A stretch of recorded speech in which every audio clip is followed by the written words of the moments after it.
Let me switch, if I can, to economics for a minute. Burma was once a very rich country, and as Sean described, it's now a poor country. What kind of economic transformation would you push for if you were elected president? A responsible kind of economic transition and a carefully worked out economic policy. At the moment, I feel that everything is ad hoc. We have a saying in Burmese which is very nice, which means that wherever the water ripples, you throw some bait down there, so that you don't have a plan, you don't have an overall plan, you don't have a vision of where you want to go. I have a vision of where I want to go, and Sean knows that. I have always been aware of the fact that we are an agriculture-based country. About 70% of our people earn their lives through some kind of agriculture-related work. But I want a 21st century attitude towards agriculture. I think too often people are thinking of progress for Burma now in terms of what was achieved in the 20th century by other ASEAN countries.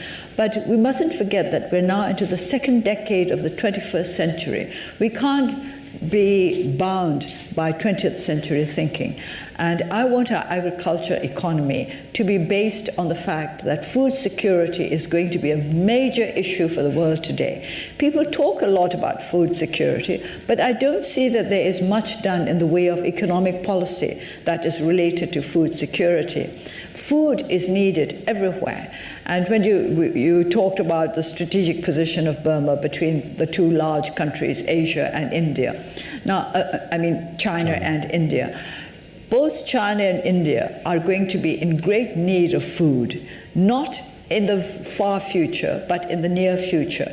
And we've got to make use of our opportunities to provide the world with what they need. So I want the kind of new economic approach that is based on what others will not be able to do because they've already taken a different road. And once you've taken a different road, it's very difficult to change tack. For us, in a way, we have a clean slate, and we can implement the kind of policies that would be very, very costly for other countries which had already taken a different route last century to take without too much cost. So that is what I want. I want Burma to be rooted, the Burmese economy to be rooted not just in what we have to offer, but what the world needs.